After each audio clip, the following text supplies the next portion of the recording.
Hi guys, I hope you're having a glorious Easter Sunday. I personally am, and I thought I'd do something interesting and share it with you.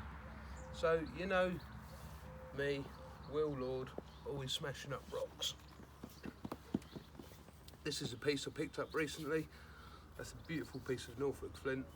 It's probably got some cracks in it, and that's going to be great fun. Sometimes staying in England, I might work on something like this, which is a beautiful piece of Lincolnshire flint, and that'll be white and greys and blues inside, exceptionally sharp with a corrupted out exterior cortex, but an interesting rock. This piece of stone, I've been waiting for ages to hit this. This is a beautiful example of dacite from America, very much like obsidian, but a little bit more coarse inside. If you don't know obsidian, now that's a nice piece of stone, huh? And again, I've been waiting for a while to hit this. Shouldn't be too tricky, but it has to be the right day, and today's not its day. It could be one of these little pieces of American chert. This is an example that looks like more cortex than knappable stone, but one day that'll have its day. No, today I've got something which I've never experienced before. That.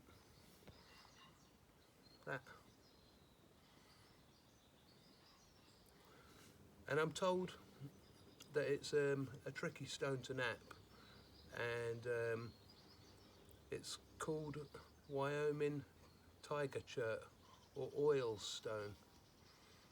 So I've had this piece for a couple of years. Just kept looking at it and wondering what sort of journey it was going to offer. What could it offer? A little handaxe? Maybe a little spearhead, I don't know. What's it going to nap like? What's it going to respond well like? Who knows? I could sit there on my own, but I thought I'd share it with you. So let's give it a little tap and just see what sort of song it's got to sing.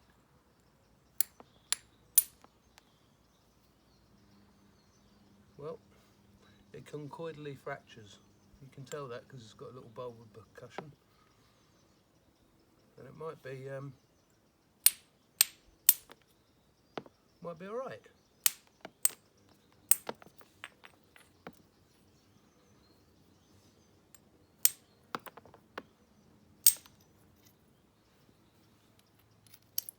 Always comes back down to basics, doesn't it? Doesn't matter what stone you're hitting. This whole thing is bound by the same rules as most rocks. It's got square edges all the way around. So a kind of a free flint napping lesson here. We could keep trying to smash into all of them face on, but that's not going to make any tools. What we need to do is we need to go with the advantage that we've already given ourselves. A flake has come off, and that's shown us the inside of the stone, and there's something flat and easy to strike at right there. I've got a hammerstone which is bigger one end than it is the other, so use the heavy end down, and that makes funnily enough, that makes the hammerstone heavier.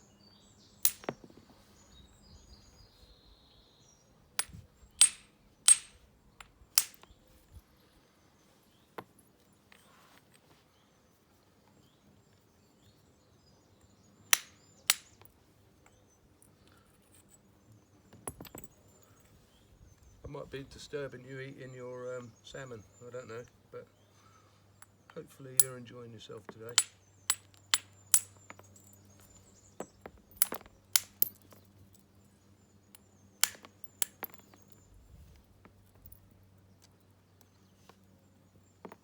It's napping quite nicely, even though it's tiny. You have to there's lots of little tiny moments going on that need to be considered.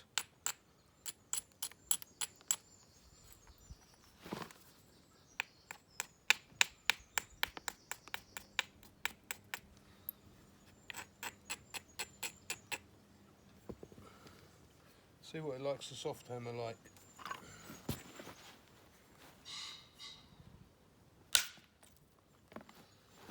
Yeah, not too bad.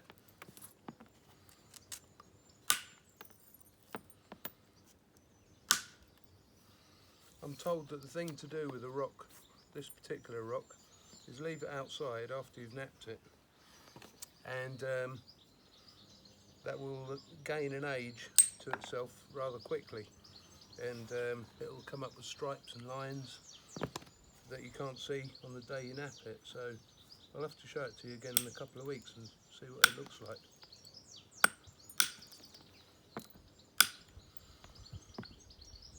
This is just not a rock, eh? Imagine, you know, it's like, to me, I've been napping rocks all of my life. It's kind of what I grew up with. Well, it's exactly what I grew up with. Smashing stones apart. I've never seen a stone like this before, and I've certainly never hit one. So as far as I'm concerned, it could have come from the moon. It didn't, but that's how precious it is.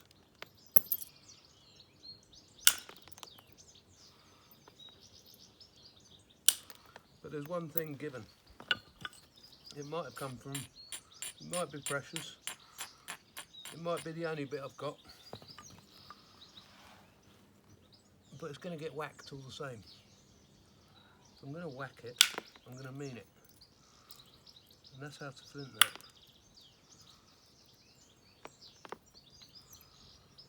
So we've got down one edge, and now we've got this edge. And I could turn the corner from the point which is already running, but I think I'm going to come from just here, at the back.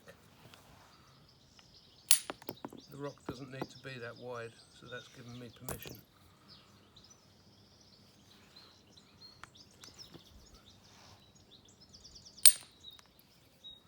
You see that flake is struck here, but what it does is it reaches right out.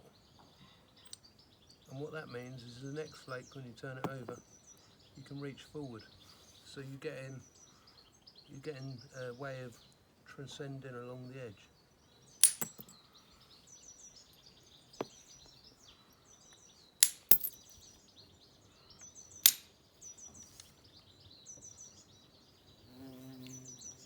It's lovely material.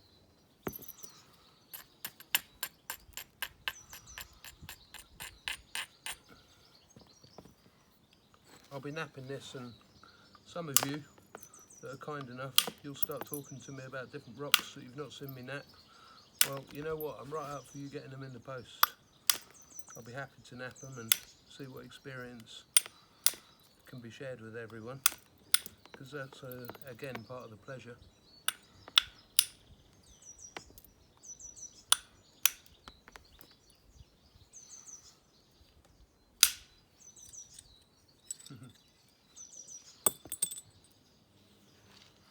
So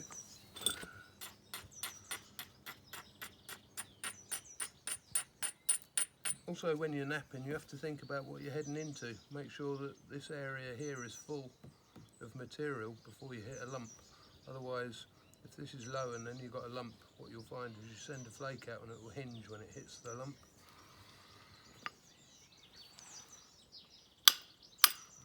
You only need to learn that lesson 3 or 4 times.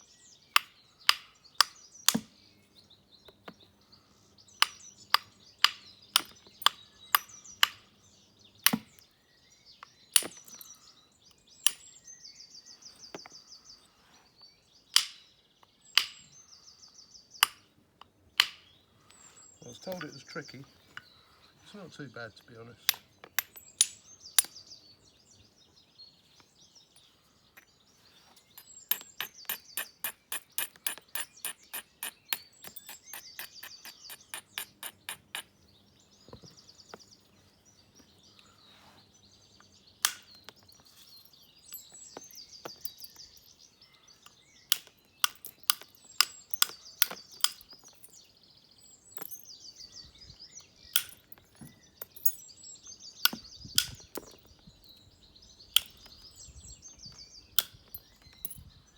For those of you that are following me on Facebook, because this is going out on Instagram and Facebook, you might be wondering where my rants have gone. They haven't gone anywhere.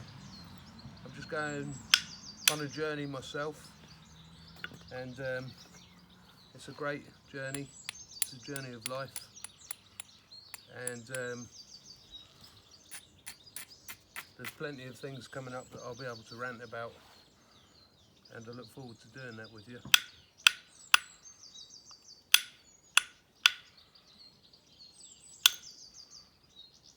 And thanks again for your continued comments and your likes and your shares, because we're part of a community, right? We're part of a togetherness on this planet.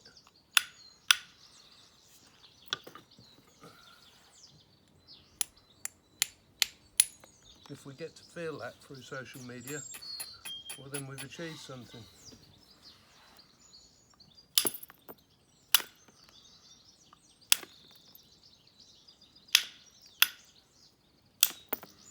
I'm now starting to find out why they call this a tricky rock. Although that antler, it's not quite straight, and it does throw your shot out a bit. So I'll move over to one of my more favourable ones.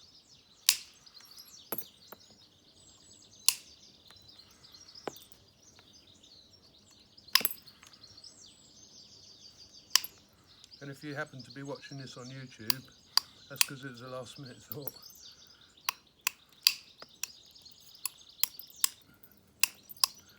So many platforms.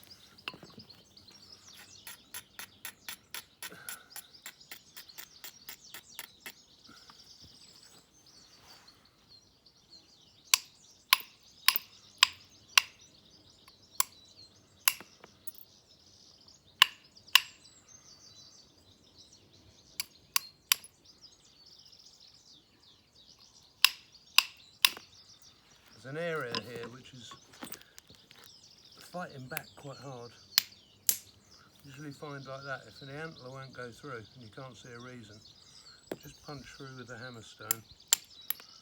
Otherwise you can beat it into a situation that is much more difficult and tricky to get out of.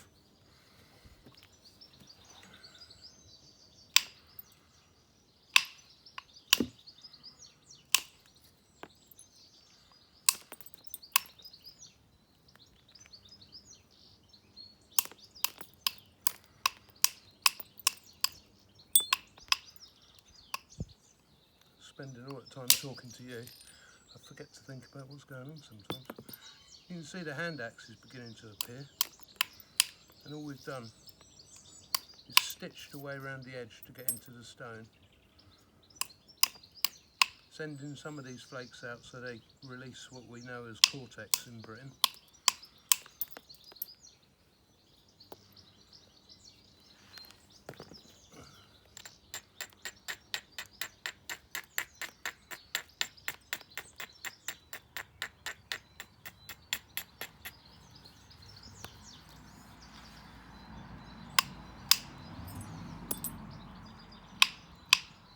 That might beg a brand new piece of information all by itself.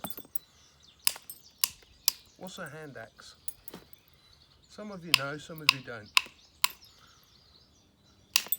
Well, a handaxe like this comes from a period called the Paleolithic. The lower, middle and upper, because the Paleolithic was millions of years long, unlike the Mesolithic and the Neolithic. And it really wasn't known to be used for chopping trees down, so it shouldn't be called an axe at all.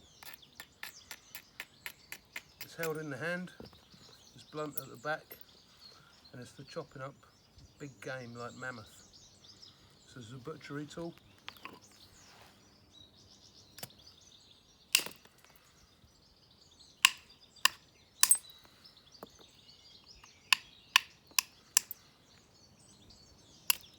They all get different names depending on where they're found, what they're made from, what time period, what species made it, who found it. You could say that might get a confusing subject.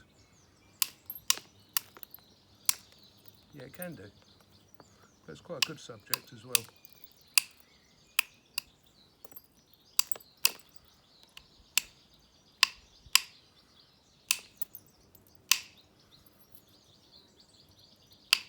Some academics might say, well, you shouldn't be hitting it with a soft hammer then, a piece of deer antler, because handaxes were made with hammerstones. And that's correct if you go back 500,000 years. But I'm napping a rock, I'm not napping a period right now. Because again, this comes from America, and America's history doesn't reach very far as we understand things into the Paleolithic. When I was a kid, we understood America's history to start 11,000 years ago, which is which is in the Mesolithic, although studies have pushed that back some considerable way now.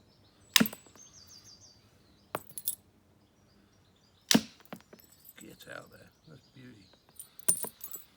See, even right close to the end, you don't want to lose your bottle, because these are the last flakes to go. So they're most important flakes of all. That's the pattern that's going to be left on the actual finished tool.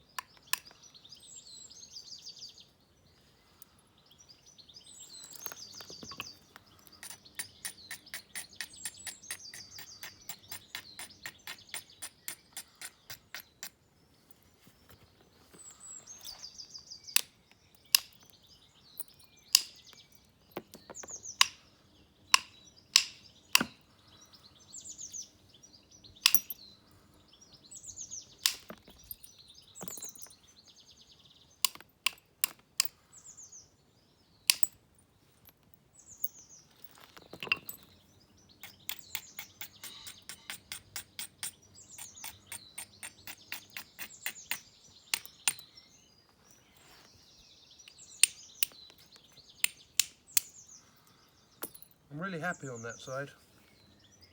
It all looks just as things should look. And I should be happy about this side, although it's got a bit of an accumulation here. And I'd quite like to reach some of this. So I'm going to run one final flake plan out on this side.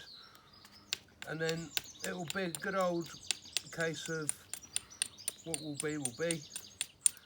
And that'll be me wishing you happy Easter. And hope that in just one small way, if you've been watching this, that I've improved your day.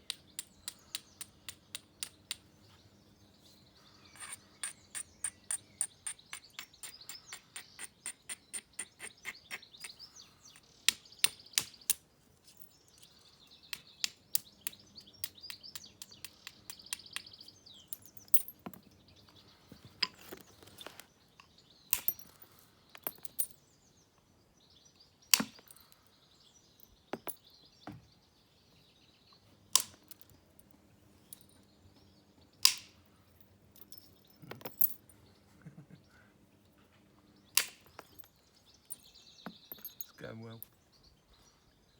Do you know how that term of phrase can work?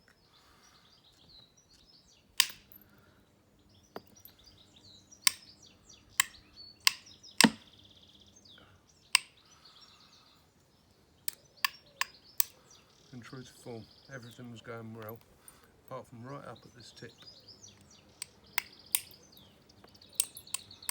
And how many nappers in the world know that old song? All of us. Did you do something wrong? It's not about that, is it? Did you enjoy the journey? That's what it's about.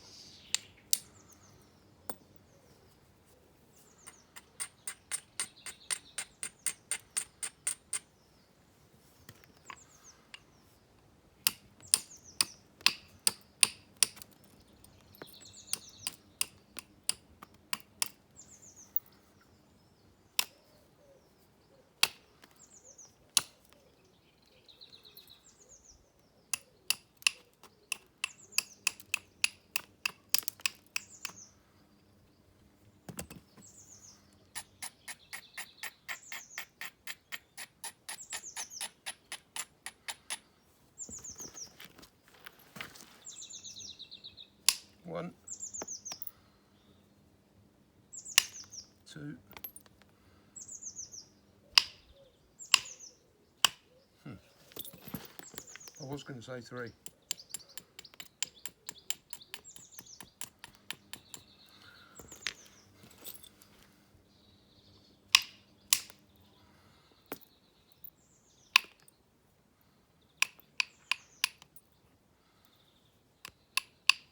So Wyoming Tiger Chert.